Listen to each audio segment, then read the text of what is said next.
মোবারক। দর্শক, ঈদের আমেজ এখনও শেষ হয়ে যায়নি। আমরা মাত্র পালন করলাম মুসলিম উম্মার সবচেয়ে বড় উৎসব পবিত্র ঈদ উল ফিতর। এই পবিত্র ঈদের আমেজকে আরেকটু বাড়তি মাত্রা যোগ করাতে আপনাদের সামনে আমি হাজির হয়ে গেছি ঈদের বিশেষ অনুষ্ঠান আমার সকালে। সবাইকে শুভ সকাল জানিয়ে শুরু করছি আমাদের আজকের অনুষ্ঠান। আর আজকে আপনাদের ঈদ আনন্দকে আরও বাড়িয়ে দিতে আজকে আমাদের স্টুডিওতে এসেছেন এই প্রজন্মের প্রতিশ্রুতিশীল একজন সঙ্গীত শিল্পী সুমি আক্তার। ঈদ মোবারক। ঈদ মোবারক। কেমন আছেন? আছি আলহামদুলিল্লাহ, ভালো। কেমন কাটলো আপনার ঈদ? আমার ঈদের দিনটা ভালো কাটে। আমার সবচেয়ে বেশি ভালো কাটে যখন থেকে রোজা শুরু হয়, কারণ তখন থেকে মনে হয় আনন্দটা একটা মাস থেকে যায়। আর ঈদের দিন চলে গেলে আমার কাছে খুব একা একা লাগে, মনে হয় যে আনন্দটা শেষ হয়ে যাচ্ছে, আর একটু থাকলে ভালো হতো। দর্শকরা অধীর আগ্রহে অপেক্ষা করছে আপনার গান শোনার জন্য। তা আপনার আজকে আমাদেরকে কি গান শোনাবেন? আমার এবছর একটা অ্যালবাম বেরিয়েছে, অ্যালবামটির নাম অচেনা কবিতা। আমি টাইটেল সংটি করছি। অচেনা যত কবিতা আছে তোমার ওই চোখে, সেই কবিতা পড়ব আমি তোমায় ভালোবেসে। বাতাসে উড়িয়ে দিলাম মুঠো মুঠি স্বপ্নগুলো, তোমার মাঝে আরো বেশি হতে চাই এলোমেলো। হৃদয় জুড়ে গল্প যত তোমার নামে লেখা, বিভোর হয়ে দু চোখ ভরে তোমায় শুধু দেখা।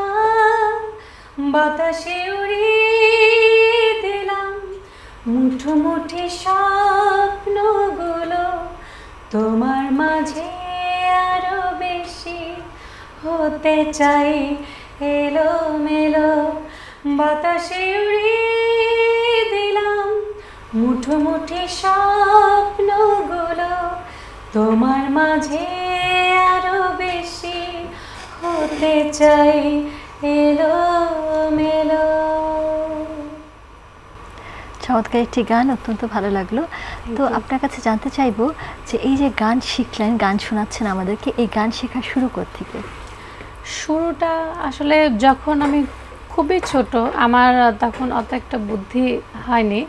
আমি গুনগুন করে সবসময় গান গাইতাম, আম্মার মুখে শুনেছি। তো এই গান শেখা শুরু কি আপনার পরিবারের ইন্সপিরেশন ছিল? আর তারপরে আমি যখন গুনগুন করতাম, যে কোনো হয়তো টেলিভিশনে কোনো একটা বিজ্ঞাপন বেজে উঠলে ওইটার সাথে সাথে গাইতাম। তো আম্মা তখন ভাবলেন যে আসলে আমার মনে হয় গানের প্রতি আগ্রহ, তখন আমাকে একটা গানের স্কুলে ভর্তি করে দেন। তো আমার গ্রামের বাড়ি জয়পুরহাটে, আমি ওইখানে একটা স্কুলে ভর্তি হয়েছিলাম। তো ওইখানে আমার গান শেখাটা শুরু। আর ঈদ কোথায় করা হয়? ঈদ আমি ঢাকাতেই সবসময় করি। গ্রামটাকে খুব ভীষণ মিস করি, কিন্তু গ্রামে এখন আর এত বেশি রাস্তাঘাটে জ্যাম, এত কিছু মিলিয়ে আসলে যাওয়াটা সবসময় সম্ভব হয় না। গ্রামের বাড়িতে কে আছেন? গ্রামে আত্মীয়স্বজন সবাই আছেন, কিন্তু আমরা সবাই ঢাকায় সেটেল, যার কারণে গ্রামটা একটু কম যাওয়া হয়। আমাদের দর্শকরা অধীর আগ্রহে অপেক্ষা করছে আপনার আরেকটি গান শোনার জন্য। আপনি যদি আমাদেরকে আরেকটি গান শোনাতেন। আমার খুব পছন্দের একজন আর্টিস্ট শাহনাজ রহমতুল্লাহ, ওনার একটি গান গাইছি। যে ছিল দৃষ্টির সীমানায়, যে ছিল হৃদয়ের আঙিনায়, সে হারালো কোথায় কোন দূর অজানায়। সেই চেনা মুখ কতদিন দেখিনি, তার চোখে চেয়ে স্বপ্ন আঁকিনি। যতটুকু সুখ দিয়েছিল তার বেশি ব্যথা দিয়ে গেল। স্মৃতিটাই আমার কাঁদায়,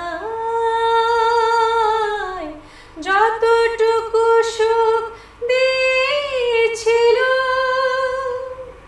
তার বেশি ব্যথা দিয়ে গেল। স্মৃতি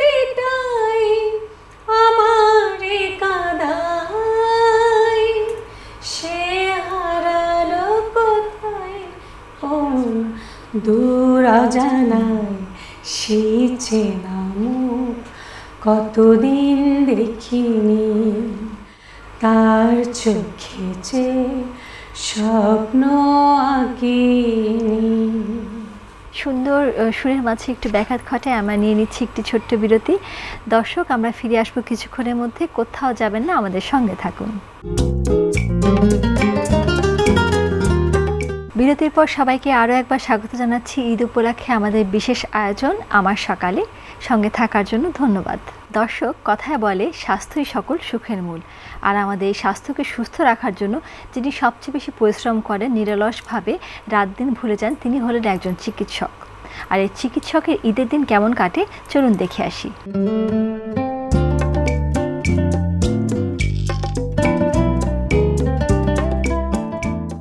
ঈদ বলতে আমরা ঈদের আনন্দই বুঝে থাকি, অর্থাৎ ঈদ হলো একটা আনন্দের দিন, আনন্দ করার জন্য ঈদ এসেছে।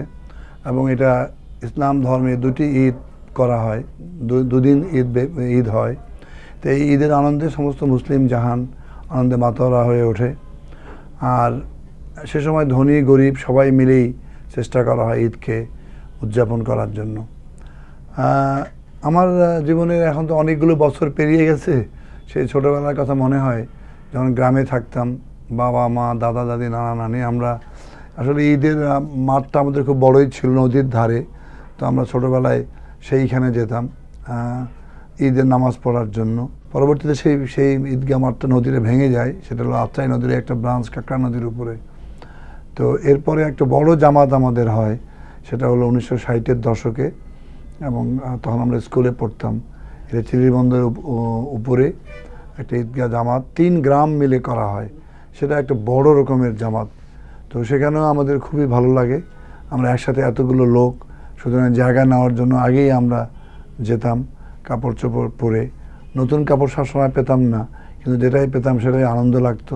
1971 সালে মুক্তিযুদ্ধের সময় আমি যেমন ভারতের মুক্তিযুদ্ধে অংশগ্রহণ করি এবং একসময় যুদ্ধে আহত হয়ে ভারতীয় সামরিক হাসপাতালে আমি ছিলাম। তো সেই সামরিক হাসপাতালে ভারতের রামগড় ক্যান্টনমেন্ট হসপিটাল, বিহারের রামগড়ে, সেই ক্যান্টনমেন্ট হসপিটালে 16ই ডিসেম্বর যখন আমাদের বিজয় হয়, তো আমাদের ঈদটা পড়ে যায় তার 2 দিন বা 3 দিন পরেই। তো তখন ভারতীয় সেনাবাহিনীর লোকরা, বিশেষ করে রামগড় ক্যান্টনমেন্ট হসপিটালের যে কমান্ডিং অফিসার ছিলেন এক শিখ ভদ্রলোক, উনি কলকাতা থেকে শিল্পী নিয়ে এসেছিলেন, ওনার ছেলে মেয়েদের, ওনার মেয়েকে নিয়ে আসছিলেন এবং ওয়াইফকে নিয়ে আসছিলেন, অন্য অফিসারদেরও ওয়াইফদের নিয়ে এসে রান্না নিজেরা করে ওনারা আমাদের সবাইকে, মুক্তিযুদ্ধ ওয়ার্ডের যত আমরা বাংলাদেশিরা ছিলাম, যুদ্ধে যারা আহত ছিলাম মুক্তিযোদ্ধারা, আমাদের খাইয়েছিলেন, সারা দিনব্যাপী অনুষ্ঠান করেছিলেন।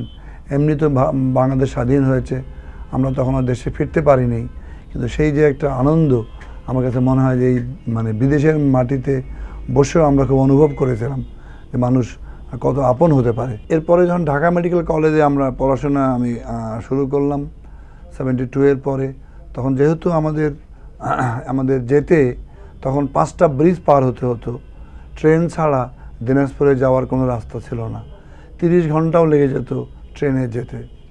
তো তারপরেও যেতে হবে বাড়িতে, গ্রামে, আমার বাবা মা গ্রামেই থাকেন, সুতরাং ওখানে যেতে হবে চিরিবন্দরে।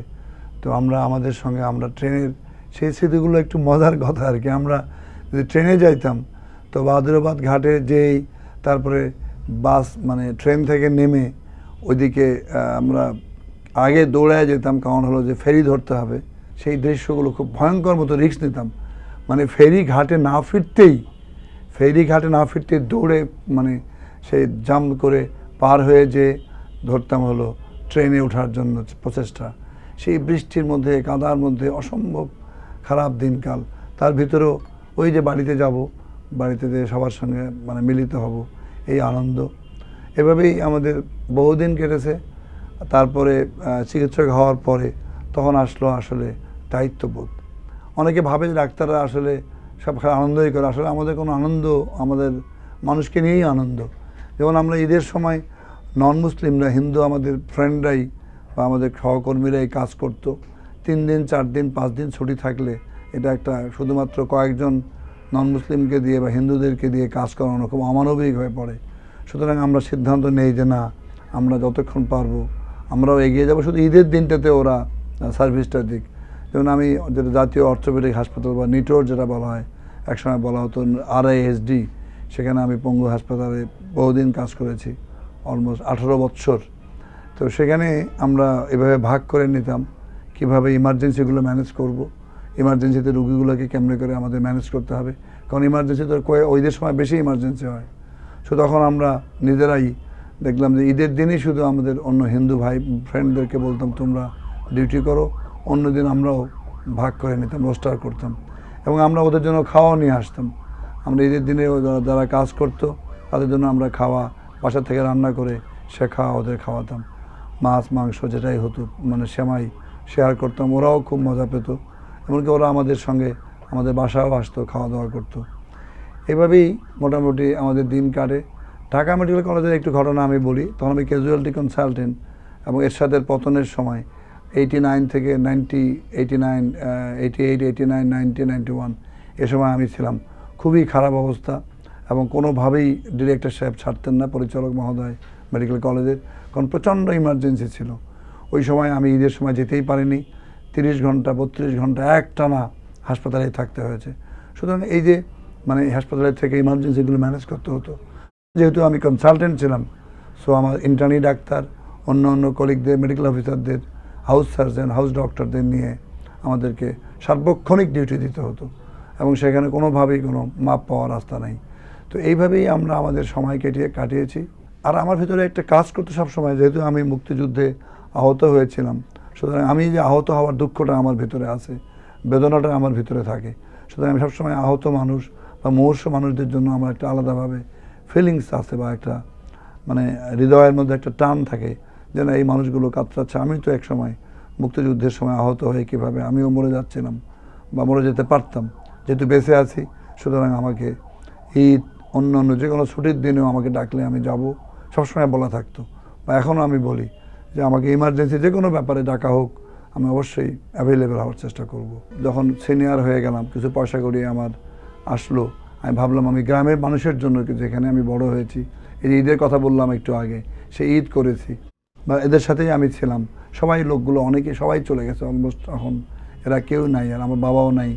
তো আমি কিছুদিনের মধ্যে চিন্তা করলাম যে আমি এই পয়সা করি নিয়ে, মুক্তিযুদ্ধের আদর্শ নিয়ে, বঙ্গবন্ধুর আদর্শ নিয়ে আমি একটা প্রতিষ্ঠান গড়ে তুলব, যেখানে বাংলাদেশের মতো বাংলাদেশ হবে, মানুষ সহমর্মিতা থাকবে, ধর্মে মানুষের যে বিভেদ সৃষ্টি করা হয় সেটা থাকবে না, এবং মানুষকে সবাইকে আমরা মানুষ হিসেবে দেখব। ঈদের খুশিতে, পূজার ছুটিতে আমরা সবাই মিলে একত্রিত হব, এবং সবাই মিলে আনন্দ ভাগাভাগি করে নেব। আমি সেই হিসেবে বাবা মায়ের নামে একটা স্কুল প্রথমে প্রতিষ্ঠা করি 2001 সালে, একটা ফাউন্ডেশন করে, এবি ফাউন্ডেশন নাম, আমেরা বাকি ফাউন্ডেশন, সেটির নাম হলো আমেরা বাকি স্কুল।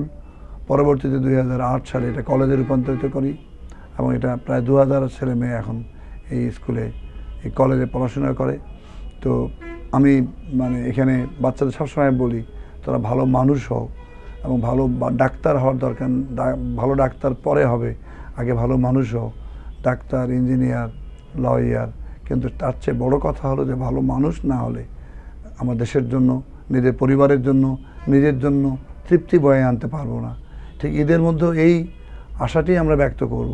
ঈদে বাড়ি আসলাম, বাড়িতে যেভাবেই হোক বাড়ি আসতে পেরেছে। অনেকের খুব কষ্ট রাস্তাঘাটের, কিন্তু আমি সবাইকে আসতে বলি, কষ্ট আমরাও করতাম যেভাবে আগে, কাজে তোমরাও আসছো, সবাই মিলে আমরা এখন একটু প্রতিষ্ঠানের মধ্যেও আনন্দ করব, গ্রামে গ্রামে ঘুরবো, যে মেঠো পথ দিয়ে হেঁটে বেরিয়েছি, স্কুল করেছি গ্রামের মধ্যে, সেই মানুষগুলোর সঙ্গে যারা হারিয়ে গেছে তাদের কথা আমরা স্মরণ করব, ভবিষ্যতে যাতে করে ভালো মানুষ তৈরি হয় সেদিকেও আমরা দৃষ্টি রাখবো।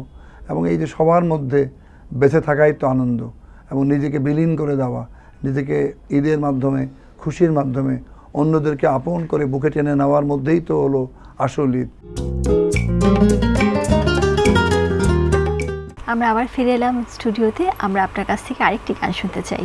সম্প্রতি আমার আরেকটি অ্যালবাম বেরিয়েছে, এটা ইন্ডিয়াতে, কলকাতায়।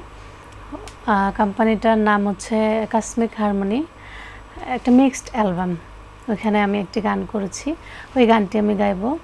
ওই গানটির কথা ও সুর নজরুল ইসলাম গাইছি।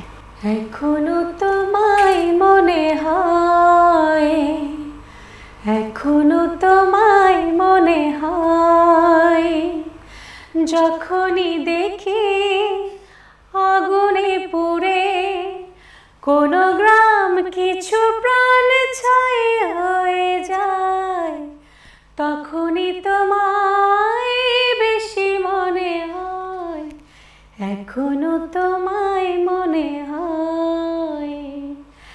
যখন দেখি রাস্তার ধারে কারা যেন সব কিছু কেড়ে নিয়ে যায়, অসহায় মানুষের নিঃস্ব করে দে যারা কাঁদায়, যা তুমি করেছো আমায়, তখনই তোমায় বেশি মনে হয়, এখনো তোমায় মনে হয়।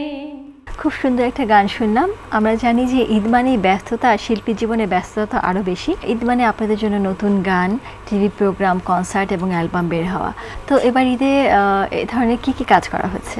এবার ঈদে টেলিভিশনে কাজ করেছি কিছু ঈদের প্রোগ্রাম, আর আমি ভীষণ পছন্দ করি স্টেজে গাইতে। আমাদের সবসময় ঈদে কনসার্ট থাকে, ওগুলোতে পারফর্ম করছি, আরও কিছু করব, এইভাবে আমার ঈদটা সবসময় কাটে। আমরা অনুষ্ঠানে একেবারে শেষ পর্যায়ে চলে এসেছি। আপনি কি দর্শকের উদ্দেশ্যে কিছু বলতে চান? দর্শকদের আবারও ঈদ মোবারক। সবাই খুব ভালো থাকবেন, সুস্থ থাকবেন, আমার জন্য অনেক দোয়া করবেন যেন আমি এইভাবে গান গেয়ে যেতে পারি ভালোভাবে, আর শিখতে পারি। সবসময় গান শিখে ভালোভাবে গাইতে চাই। আপনার শেষ গানটি শুনতে শুনতে আমরা অনুষ্ঠান শেষ করব। তার আগে আমি দর্শকের কাছ থেকে বিদায় নিয়ে নিচ্ছি। দর্শক, আপনাদের কাছ থেকে বিদায় নেওয়ার সময় হয়ে গেছে। আগামীকাল আবার দেখা হবে একই সময়ে। সেই পর্যন্ত সুস্থ থাকুন, ভালো থাকুন এবং ঈদের আমেজে আনন্দিত থাকুন এবং আপনার আশেপাশকে সুন্দর রাখুন, ভালো রাখুন। বাড়ির পাশে আরে শ্রীনগর,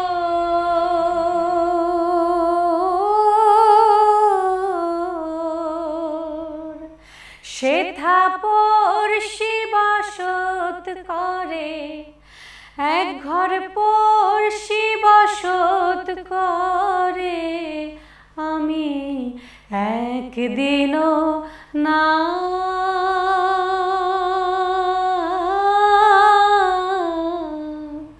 দেখিলাম তারে, গেরাম ঘিরে অগাধ পানি,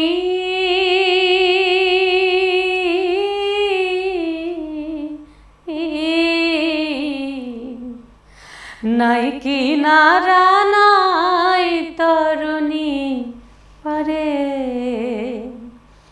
বাঞ্ছা করে দেখবো তারে,